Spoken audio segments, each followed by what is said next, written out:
सर्वप्रथम मेरा नाम इंदल थारू है। मैं आप सभी साधक को, माता पिता को चरणों में प्रणाम करता हूँ। तो चले शुरू करते हैं आज का वीडियो। हरिपरि साधना आप लोगों को मैं देता आया हूँ। आज भी मैं हरिपरि साधना के कुछ अनुभव के बारे में बताने वाला हूँ, जो अनुभव आप सभी के लिए जो साधना के कार्य में जुड़े हुए हैं उसे अवगत कराने के लिए मैं ये वीडियो बना रहा हूँ। तो ध्यान रख के सुने और आप मेरे जिस भी आप बात के फॉलो करेंगे, उस राह में चलेंगे, तो आपको मैं गारंटी के साथ बोलते हूँ हरिपरि साधना आपको ज़रूर सिद्ध होगा और आप सफलता के चरम सीमा में ज़रूर पहुँच जाओगे। चलिए शुरू करते हैं। हरिपरि साधना के प्रथम दिन जब आपको किसी भी शुभ नक्षत्र में, शुभ मुहूर्त में, शुभ दिन में आप हरिपरि साधना करते हो, तो आपको प्रथम दिन सूर्य देव को प्रणाम कीजिए। सूर्य देव को प्रणाम करने के बाद आपको जब प्रथम दिन हो तो सूर्य देव को प्रणाम करें, जल अर्पित करें। भगवान गणेश जी को पूजन प्रक्रिया कर चुके हैं, उसे प्रणाम कीजिए। दूसरे में हरि का नाम लीजिए और हरिपरि का साधना में जुट जाइए। ठीक है, भगवान विष्णु हरि का नाम लेने से आपका सफलता ज़रूर मिलेगा।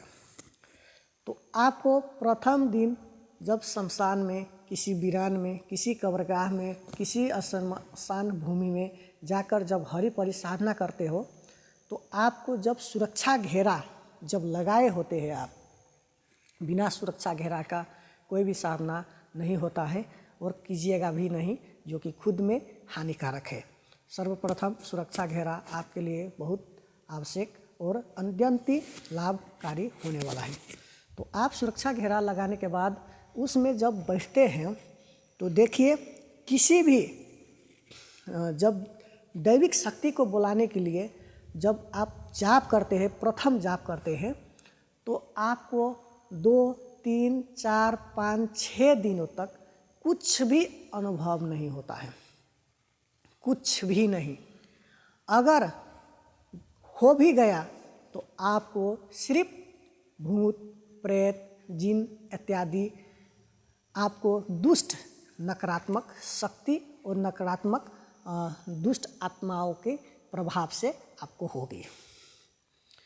जब आपका सातवें दिन जब गुजरेगा, बीतेगा, तो उसके बाद आपको थोड़ा अनुभव की अनुभूति होने लगेगा। जब हरिपरि का जब आगमन होगा, जब आपका मंत्र का प्रकोप, मंत्र की शक्ति जब जागृत होने लगेगा, तो आपको हरिपरि का अनुभूति आपको होने लगेगा। आपको जब इत्र लगाए होगे, गुलाबी इत्र जब लगाए होगे अपने शरीर पर अर्पित करने के लिए, जो पूजा स्थल है चक्र होता है, उस चक्र में अर्पित किए होगे वहाँ पर भी, और अपने चारों ओर जब आप छिड़के होंगे तो देखिएगा, इतना महसूस कीजिएगा, जब हरिपरि का जब आगमन होगा वहाँ पर अजीब किस्म का वातावरण होने लगेगा। अजीब, जैसे कि आपको कभी भी नहीं होगा, कभी भी हुआ नहीं होगा, उस प्रकार से वातावरण होने लगेगा। एकदम से गुप्त हो जाएगा, एकदम से गुप्त, नहीं किसी पक्षी का आवाज़, नहीं किसी चिड़िया का आवाज़, नहीं किसी जानवर की आवाज़, एकदम गुप्त।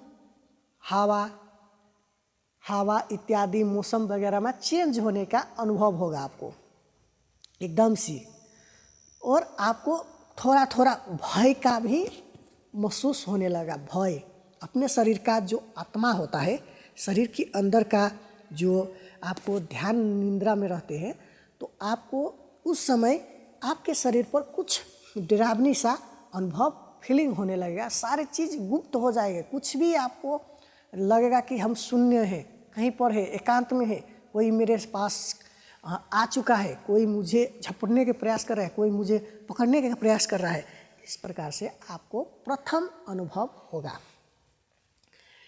जब 11 दिन बीतेगा तो आपको 11वें दिन में किसी को आप पर आने का हवा के झोंके, किसी प्रकार के गंध, सुगंधित गंध, किसी प्रकार की पंख के फरफराने का, किसी चिड़िया के आवाज़, किसी लड़की का जाने की आवाज़, इस प्रकार से आपको कुछ कुछ अनुभव होने लगेगा। जब 21वें दिन आपको बीतेगा तो जब 21वें दिन आपको पूरा हो जाएगा तब आपको उसे आपके पास, जब आपके पास आपके नेत्र के सामने, जब अदृश्य रूप में आपको जब नेत्र बंद किए होंगे उस नेत्र के सामने वो आपको दिखेगा। जब मंत्र के प्रकोप आपके चक्र जब जागृत होने लगेगा, जो चक्र जागृत होने लगा उसे देखने का क्षमता आपको जागृत होने लगेगा, तो आपको उसे सामने, जब नेत्र के सामने आपको 21वें दिन में देखने लगोगे, आँख बंद में, खुला आँख से नहीं, आँख बंद किए होंगे और उसे आपने अपने पास में, अपने खुद नेत्र के सामने आप देखने लगोगे।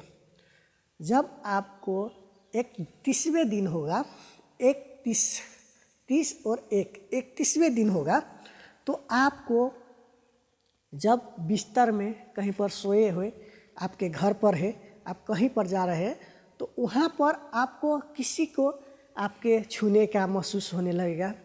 आप साधना में भी रहोगे तो आपके पास में वो बैठेगा और आपके पास जो कि अनुभूति देने लगेगा, जो आपके पास जो भी रूप में, अगर बहन के रूप में है तो आपके पास भैया और भाई, इस प्रकार से पुकार कर आपको चंचलता दिखाने के प्रयास करेगा।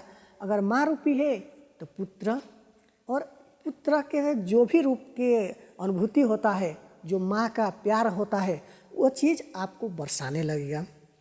स्त्री रूपी आप साधना कर रहे हैं तो आपके पास वो सोने के प्रयास करेगा, आपके पीठ पर चढ़ने का प्रयास करेगा, आप पर सोने के प्रयास करेगा और आपको जो कि केस शरीर सहलाने का भी कार्य करेगा। तो ये सब अनुभव होने लगा। जब पूर्ण साधना होने वाला होता है, 125 दिन, आखिरी दिन जब आपको पूर्ण होने वाला होता है, उस दिन आपको कुछ भी अनुभव नहीं होगा, कुछ भी नहीं होगा। तो आप औताए नहीं, हड़बड़ाए नहीं, धैर्यता से काम लीजिए। उस दिन की साधना रहता है 10 बजे से लेकर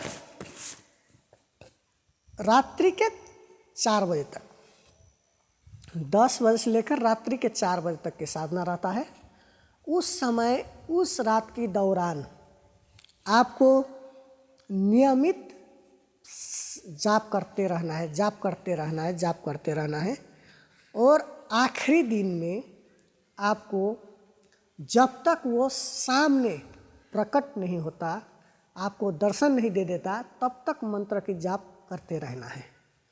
जब आपको 1 महीने 25 दिन हो गया तो वो प्रकट होगा। 1 बजे से लेकर 1:15 बजे के बीच में आपको जब प्रकट होगा तो आपको सर्वप्रथम उसे प्रणाम करना है, प्रणाम करना है। और आपको प्रणाम करने के बाद अपने जितना भी कुल देव, इष्ट देवी देवता है, जितना भी आपका इष्ट पित्र है, कुल पित्र है, उससे स्मरण कर कर उसे बोलिएगा मुझे छल न पाए और आप सभी मेरे वाणी पर आप विराजिए और मेरे साधना में आप सफलता प्राप्त करवाइए, क्योंकि बाद में जाके मुझे परेशानी नहीं हो।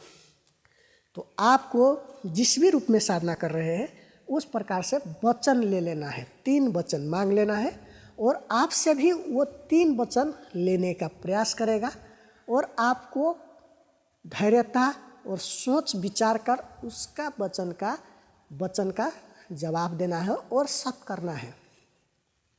नहीं तो उल्टा ही आप ही फंस जाओगे। तो ये चीज़ का ध्यान देकर स्मरण कीजिएगा और आप उससे अपने ओर बांधने के प्रयास करेगा, उल्टा उसकी ओर नहीं। तो आपको हरि पारी साधना सिद्ध हो जाएगा और आपको अनुभव के साथ भी कई दिव्य शक्ति भी प्राप्त होगी और हर एक प्रकार के समस्या, धन, ऐश्वर्य, समृद्धि और उन्नति, सफलता के रास्ते और दीर्घ आयु के लिए आपको वो वरदान देगा और आपके साथ हमेशा हमेशा के लिए रहने लगेगा। जब तक जीवित हो तब तक आप मोक्ष के रास्ता में चलने चाहते हो, मोक्ष प्राप्ति करना चाहते हो, तो मोक्ष के लिए भी वो आपको अग्रसर करेगा। और आप अगर मोक्ष प्राप्त नहीं करना चाहते हो, उसी के साथ रहना चाहती हो, तो आप उसे कह सकते हैं, आप जीवन भर उसी के साथ मरने के बाद भी उसे पति रूप में, पत्नी रूप में आप अपना सकते हैं, उसके साथ रह सकते हैं। तो आप लोगों को ये वीडियो कैसा लगा, तो आप सभी को हम निवेदन करते हैं, जो भी बंदे कोई भी साधना किया हो, हरि परि साधना किया हो, सुनहरी परि साधना पर किया हो, नूर परि साधना किया हो, शाह परि साधना किया हो और नीलम परि साधना किया हो, जो भी परि साधना किया हो, आकाशी, जलपरी, तिलस्मानी और जीन और आकाशवाणी और कोई भी परि साधना किया हो, उस परि का नाम और सिद्ध हुआ कि नहीं, अनुभव हुआ कि नहीं, आप मुझसे बात कीजिए। हम आपको आवश्यक ही इस परि के द्वारा आपको सफलता प्राप्त करने के लिए, सिद्ध प्राप्त करने के लिए सहयोग करेंगे। आज के वीडियो इतना ही, मिलते हैं अगले वीडियो में। जय हरि हरि हरि हरि परि, हर हर महादेव।